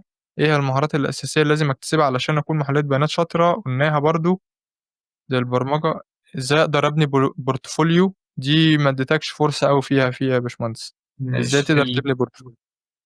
يعني قُلنا LinkedIn مهم جدًا إن أنت تعرض المشاريع بتاعتك عليه، وتعمل مشاريع وترفعها على LinkedIn كتير. في portfolio أصلًا بيتعمل، وفي حاجات بالذكاء الاصطناعي تساعدك إن أنت تعمل في Tableau نفسه بيساعدك إن أنت تعمل portfolio، إن أنت تسوّق لنفسك، إن أنت تعمل presentation عن نفسك كتير، إن أنت تعمل projects وترفع على LinkedIn كتير، ده الportfolio اللي بيتعمل يعني. تمام. بتقول لك برضه سؤال، هل في شركات أو منصات معيّنة ممكن أتابعها عشان أتعلّم أكتر عن المجال، أنت ترشّحها أو تنصح بيها؟ وقُلنا الفيديو اللي هيكون في الdescription، الfile اللي هيكون في الdescription هيكون فيه كل الحاجات دي يعني إن شاء الله. طَب زي الفل. سؤال برضه تاني بيقول لك هل مجال الdata engineering يُعتبر أقرب للsoftware engineering والّا لمجال الdata عامة؟ وإيه لمجال فرص الdata. العمل في السوق للdata engineer الdata engineer فرصه كويس أكتر من الdata analysis كمان. كمان؟ آه. آه. مهم طَب زي يعني الفل. ما فيش شركة بتستغنى عن الdata engineer، بس تمام. ممكن يجيبوا حد BI يشتغل data engineer، فعشان كده قُلت لك المسميات فيها مشكلة بس. طَب زي الفل أوي. سؤال برضه تاني بيقول لك إيه الكتب اللي أقراها؟ يعني عايزك ده سؤال من باشمهندس بولا فادي بيقول لك إيه الكتب اللي أقراها بالترتيب، وإزاي أتقبل في internship؟ ده جاوبناه. إمم. باخاف أغلط وأنا باحلل أو باطلّع insights غلط، إيه نصيحتك ليه وإيه الكتب اللي يقراها؟ طيب الكتب في storytelling، في how to اللي هو تقريبًا إزاي تفكّر بعقلية محلل البيانات، ده كان اللي هو head first data analysis. بالضبط، هي first data analysis، الاتنين دُولة قويين جدًا في المجال، ممكن يبتدي بيهم. عندك الحاجة التانية كانت إيه معلش؟ والسؤال التاني بيقول لك إزاي أتقبل في internship؟ دي قُلناها، بيخاف يغلط وهو بيطلّع insights في تحليل البيانات. يا عم اغلط يا عم، إيه المشكلة؟ أنت كده هتطلّع بيانات، إحنا نسيت أقولها، المهم في إن أنت تطلّع insights، مش إن أنت تطلّع، يعني كل الناس بتطلّع insights خلاص. بيقول لك مثلًا الpie chart دي برضه ابحث عنها، إيه أفضل حاجات أستخدمها، الpie chart أستخدمه إمتى، اعرف كل حاجة أستخدمها إمتى وإمتى مش هاستخدمها، اعرف إن الbar chart مثلًا باستخدمها على الcategory كده. اعرف ان الباي تشارت بقى عاوز نيوميريكال في مش عارف ايه، اعرف ان اللاين شارت مع الزمن، اعرف انه كده، فاهم؟ فاعرف كل واحد استخدامه ايه، دي اول حاجه. الحاجه الثانيه ان المهم مش ان انت تطلع انسايتس او تطلع شكل او جراف، المهم ان انت تعمل ويزدم او ريكومنديشن. ودي اللي قلنا عليها، اللي انا قلت لك ان في شويه حاجات لازم تميز المهندس الشاطر الداتا اناليست، هي ان هو يبقى يقدر يدي ريكومنديشن. يعني والله انا شايف ان الميل بتشتري اكتر من الفيلم، تزود زود حاجات للميل. انا شايف المنطقه الفلانيه اكتر من المنطقه الفلانيه، ما تيجي نستثمر في المنطقه الفلانيه. القرارات اللي انت تقدر تطلعها بناء على الداتا دي، فالحاجات دي هي اللي تقدر تفيدك. فلا الحاجات دي مفيده يعني. تمام ماشي. سؤال برضو من باشمهندس مؤمن بيقول لك احنا اولموست جاوبنا السؤال ده، بيقول لك هو حاول يشتغل از داتا ساينتست بس ما عرفش، بيقول لك ان لازم يبقى عامل ماجستير وحاجات زي كده ويبقى خبره فوق ال 10 سنين. داتا اناليسيس هل مش داتا الكلام ده في حقيقي؟ البدايه. ما هو قال لك انا حولت داتا اناليست. يعني خش داتا اناليسيس وبعد كده حول منها لساينس عادي. بس زي ما قلت لك الداتا ساينس ممكن مشاريع قليل، الشغل فيه قليل شويه. بس لا موجود يعني، مش لازم يعني. في شركات معينه بتطلب ماجستير وتكون معاك ماستر وتكون معاك دكتوراه كمان، بس مش ده اللي هو يعني، مش ده في مصر كتير يعني. مش كل الشركات. يعني انا فريش جراد وشغال داتا ساينس عادي. طب زي الفل. سؤال تاني من باشمهندس بيقول لك هل لازال مطلوب ان الواحد يتعلم ادوات الاناليتكس، واللي يفضل يتعلم جين اي اي ويستخدم في الداتا ساينس؟ الجنريتيف اي اي بقى، لارج لانجوج موديل دي كده، شات جي بي تي بقى، ان هو يعمل فيكتور داتابيز، ان هو يستخدم الامبيدنج، ان هو يتعلم الترانسفورميشن. دي الحاجات بتاعت الجنريتيف اي اي المهمه. ان هو يعمل فاين تيوننج، دي الحاجات المهمه في الجنريتيف اي اي. ان هو يتعلم ايه تاني؟ دي الجنريتيف اي اي بشكل عام، دي الحاجات المهمه اللي بتتسال، ودي اللي محتاج يبقى عارفها يعني. تمام زي الفل. سؤال من باشمهندس عصام محمد بيقول لك هو أنا أقدر لو أنا junior أشتغل remotely في شركات أجنبية؟ ده قُلناه. وإيه المؤهلات أو أهم الحاجات اللي يركّز عليها في الرحلة التعليمية؟ يعني إحنا قُلنا دي في الغالب الشركات remotely ما بتبقاش فارقة معايا الشهادات أوي، بتبقى فارق معاها حتّة الprojects، صح كده؟ خلينا تمام. برضه حد بيسأل تاني على فرص العمل الremotely، أنت شايف إن في فرص كويسة في الremotely للdata analyst والdata يعني data analyst في خاصةً في أعتقد remotely السعوديه، أكتر؟ في السعوديه كتير، وفي الامارات كتير، لا لا، في الوطن العربي كتير. تمام. باشمهندس أحمد محمد يوسف بيقول لك إيه الترتيب بتاع الtools اللي اتعلمها، وإيه سبب سيكوال. اختيار حضرتك للترتيب ده؟ ماشي. سيكوال هو اول حاجه، يعني ما تبتديش من غير سيكوال. ليه؟ لان انت ازاي تتعامل مع داتا من غير سيكوال؟ ستاتستيك قبل البايثون، ستاتستيك بايثون. اكسل وباور بي اي وتابلو، الثلاثه دول مع بعض. يعني ده الترتيب الكويس. يبقى سيكوال، ستاتستيك، بايثون، اكسل، باور بي اي، تابلو. تمام. سؤال من باشمهندسة ندى كمال محمد بتقول لك عندي اقتناع إن أي حد يقدر يعمل visualization للdata، يعني دي مش حاجة معقدة، الفكرة في عقلية الbusiness إزاي أبنيها؟ احنا قلنا بقى ان نعرف حاجات كتيره، زي البيزنس بيكسب ازاي، واحاول افهم المفاهيم الاساسيه. والحاجه الاخيره ان احنا التحليل، الطريقه اللي قلنا عليها، ان هو يعرف اليوني فاريانت والمالتي فاريانت والباي فاريانت واليوني فاريانت والمالتي فاريانت، الثلاثه دول. وان هو يطلع ويزدم. ده المهم، يطلع قرارات، يطلع ريكومنديشنز، دي المهم. لكن ان هو يطلع شكل، فكل الناس بتطلع اشكال عادي، لكن المهم ان انا ابدي ريكومنديشن. وبتقول لك أنت إيه رأيك في حتة إن أي حد يقدر يعمل visualization، الكلام ده حقيقي؟ حقيقي كله يقدر يعمل فيجواليزيشن. بس المهم زي ما قلنا ان هو يطلع ريكومنديشن، يطلع إمم. حاجات بناء على. هو مش بيعمل visualization عشان يخلّي الشكل جميل وخلاص، لأ هو عامل visualization عشان يطلّع منّه فكرة أو يطلّع منّه insight أو يعرض فكرته من خلاله. بالظبط كده. ده المهم. بس كل الناس بتقدر تعمل فيجواليزيشنز عادي، ده المهم ريكومنديشن.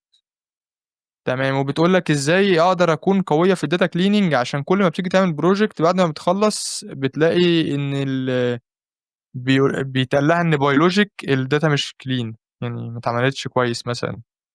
ده في انهي حته؟ ساينس ولا اناليسيس؟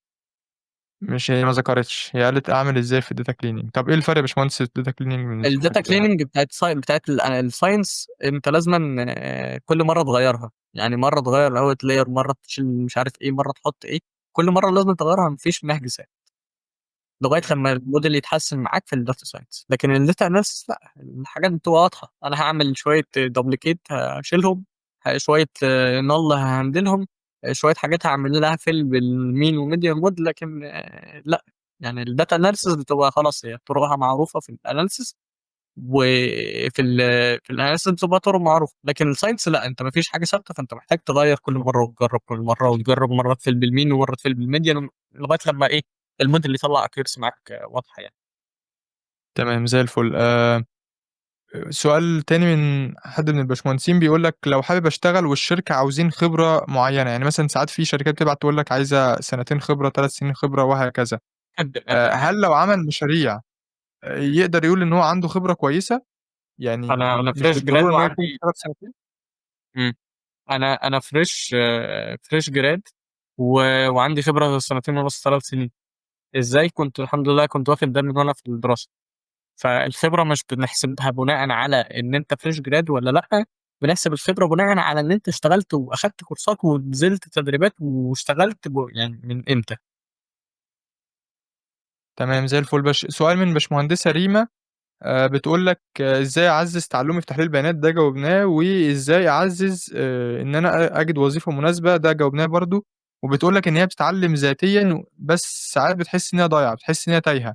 إزاي تربط اللي هي بتتعلّمه ده بأرض الواقع بقى؟ أرض الواقع إن هي تتعمل مشاريع كتير.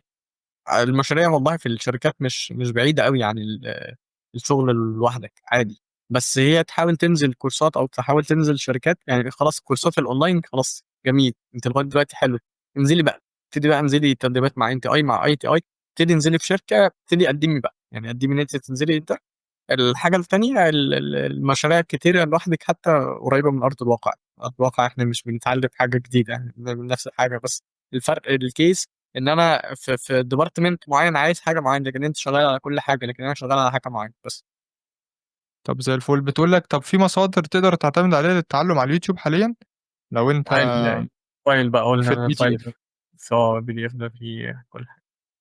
تمام. سؤال من باشمهندس علي الدين أحمد رمادي بيقول لك حجم معرفتي بالDL and الML الmachine learning يعني يكون قد إيه؟ ويا ريت لو تحدد مواضيع. محتاج يبقى حجم معرفته قد إيه يعني؟ لأ، لو أنت عايز تبقى data science لازمًا تبقى عارف data science وmachine learning وdeep learning وAI كمان وgenerative AI كمان. يعني لو أنت عايز تبقى data science وAI يبقى لأ، محتاج تبقى عارف الحاجات دي كلّها، تاخد الشوط ده كامل. فمحتاج تبقى عارف machine learning من أول بقى الprediction والclassification والregression والحاجات دي، للdeep learning الprocess والactivation وكل الكلام ده، LLMs. فمحتاج تبقى عارف الحاجة دي كلّها على بعضها، تبقى واخد نظرة عامة عنهم كلّهم كده. تمام. سؤال ويا ريت لو ماشي. ده الdata analyst مش محتاج machine learning صح؟ هاحتاجه بس في حتّة الdata analytics، اللي هو الأرينا بقى والإيه، وهاحتاجه في حتّة الanalytics مش الanalysis. هاحتاجه في حتّة الanalytics اللي هو خاص بإن إيه اللي هيحصل قدّام، والأرينا model اللي هو خاص بالtime series analysis بس. ده الوقت تمام. آخر سؤالين معانا بقى عشان خاطر إيه it's enough. أنت خلاص كده إحنا إمم. طوّلنا عليك زيادة عن اللزوم. معلش تعبناك معانا النهارده. السؤال من باشمهندس محسن حسام بيقول لك إيه، مهارة حل المشاكل. بيقول لك هل من لا يمتلك اللي ما عندوش مهارة حل المشاكل اللي هي الproblem solving مش هينجح في مجال البيانات وبالذات علم البيانات، لإنه صعب يلاقي شغل وهيتم استبداله بالذكاء الاصطناعي في المستقبل؟ بُص هو وإزاي يطوّر لأ، الproblem solving عنده؟ بُص يعني الناس الproblem solving والله حلو، اتعلّم problem solving بس ما تخلّيهاش حياتك يعني. بس اتعلّم شوية problem solving هتساعدك. إنما ما تكرّسش حياتك تبقى problem solving. يا عم بيك إيه مش محتاج problem solving، محتاج شاطر في مجالك، اتعلّم شوية problem solving حلو. في شركات بتطلب problem solving أنا معاك، بس مش كل الشركات أنا كل الشركات اللي قدّمت فيها ما حدش طلبني problem solving. بس أسمع إن في ناس بتحب الproblem solving. ده بقى زي الحاجات الكبيرة مايكروسوفت وأمازون و وجوجل، يعني ماشي، إنما إحنا عندنا ما بنطلبش problem solving، بس محتاج تبقى عارف شوية نظرة عامة عن الproblem solving، أكيد مش هاقول لك ما تتعلمهاش. طب ويتعلم problem solving منين يا باشمهندس؟ ليت كود بقى، كود فورسز، الحاجات دي يعني، يدخل هاكر كومبيتيشن زي رانك ACBC، الحاجات دي يعني. هاكر رانك برضه صراحة أنا كنت من عشاق هاكر رانك يعني. وهاكر رانكينج. آه جميل اه. سؤال برضه من الباشمهندس بيقول لك شغف التعلم والاستمرارية. بيقول لك شغف التعلم والاستمرارية ازاي وبيكون ساعات تايه في كذا مجال، وازاي اقدر اختار صح وابدأ الحاجة اللي عندي القدرة والشغف اني اخلصها. مش تاني عارف هتجاوب معلش. السؤال ده ازاي بس. تاني، لا تاني تاني. ماشي، هو بيقول لك ان هو دايما بيبقى تايه. هو عنده شغف تعلم، هو بيحب يتعلم، بس مشكلته ان هو دايما بيبقى تايه. تمام، ومش عارف يحدد انهي مجال يتعلمه، ومش عارف يختار ايه. ماشي، المجال دي محدش يقدر يختارها لك، لان انت بتحدد انت من نفسك المجال، محدش بيقدر يحدد لك. تايه، ربنا سبحانه وتعالى. يعني في جملة جميلة جدا حد قالها لي: كل ما تحس انك تايه روح المسجد. يعني دي نصيحة فعلا، كل ما تحس ان الدنيا تايهة معاك روح المسجد، اقعد في المسجد، استلقي في المسجد كده وخليك في المسجد. حاسس ان الشغف يعني مفيش حاجة اسمها شغف. في حاجة اسمها ان انا بحب ابقى بعمل حاجة وانا مبسوط. حابب ما تعمل لكي تعمل ما تحب، فاهم؟ فمفيش حاجة اسمها شغف، بس في حاجة اسمها انا حابب الحاجة دي وعندي شغف، يعني ايه، مبسوط ان انا بعملها. آه، كان اخر حاجة ايه، ما مش واخد بالي. واخر حاجة، ازاي يقدر يختار صح. انت قلت له دي انت اللي تقدر تجاوب عليها وجاوبت عليها، والحاجة التانية ان هو تايه قلت له اوريدي برضو اجابتها. ازاي يقدر يختار صح، دي ما حدش يقدر برضو يقول لك ده اختيار صح ولا لا، دي بتبقى حاجة إلهية كده، لان ما حدش عنده علم الغيب غير الله سبحانه وتعالى. مم. فدي مظبوط. جزئية مهمة. ماشي. باشمهندس علاء بيقول لك ازاي نقدر نعرف ان الكي بي ايز اللي بنعملها هي الصح. بص، يعني الكي بي ايز اصلا، الكي انديكيتور الكي بيرفورمانس. بيرفورمانس انديكيتور. الكي بيرفورمانس انديكيتور، مظبوط. الكي بي ايز يعني بتبقى على حسب بقى، انت عايز تجيب الكومبيتيتورز، عايز تشوف انت ان الشركه بتاعتك بتكسب ولا بتخسر. انت عايز تشوف انت علاقتك بالدنيا حواليك ايه، انت كنت السنه اللي فاتت ايه، كنت السنه دي ايه، دي كلها كي بي ايز. فما فيش حاجة ثابتة وفي حاجة واضحة، كل شركة بيبقى ليها كي بي ايز مختلفة، كل مكان بيبقى ليه كي بي ايز مختلفة، كي بي ايز ان انا اكسب، كي بي ايز ان انا اجيب الانديكيت الخسارة، يعني كل حاجة مفيش حاجة واضحة. بس محتاج تفهم الكونسيبت بتاع الكي بي ايز وتتعلمه، لان ده مهم، مهم ان انت تبقى فاهم الكي بي ايز اكيد. احنا كده خلصنا البودكاست خلاص يا باشمهندس، وكفاية أسئلة كده، ما شاء الله الأسئلة كانت كتيرة جدا صراحة يعني. الحمد لله، بس مش هنقدر نجاوب عليها كلها. أنا حاولت إن أنا عملت إيه، دخلت الملف كله على تشات جي بي تي، وخليته يجيب لنا في أسئلة كتير متكررة، فأنا خليته يجيب لنا الأسئلة اللي مش متكررة عشان خاطر نقدر نفيد الناس بيها من غير ما نقعد نطول الحلقة على الفاضي. أنا اتشرفت بالبودكاست معاك يا باشمهندس محمود. حبيبي، ربنا وانا يعز. صراحة انا واحد من الناس استفدت في البودكاست ده، يعني بعيدا عن الناس اللي بتتفرج انا استفدت بالبودكاست ده. ربنا يعزك ويرفع من قدرك يا نازم، ويبارك فيك يا رب. اتمنى الناس تكون استفادت فعلا، واللهم علمنا ما ينفعنا، كلمه استاذنا الجميل مصطفى سعد، مش مهندسنا الجميل. اللهم علمنا ما ينفعنا، اللي هو الرسول صلى الله عليه وسلم يعني قال لك: اللهم علمنا ما ينفعنا وانفعنا ما علمتنا وزدنا علما يا رب. فربنا ينفع بيهم وينفعهم يا رب، ويكون فعلا حاجه مستثمره بتقدر ان هي تسهل على الشباب، لان فعلا في ناس كتير جدا بتبقى تايهه ومتبقاش عارفه تبتدي إيه، ويا رب دي تكون بدايه خير، وان هو يفتح مداركه بس للمجال ان شاء الله رب العالمين. حبيبي يا باشمهندس محمود، تسلم، يعني وشكرا لوقتك وشكرا لمجهودك معانا. ربنا يبارك فيك ويعزك يا رب واسفين على. لا لا، خالص خالص. حبيبي يا باشمهندس، السلام عليكم. وعليكم السلام ورحمه الله وبركاته.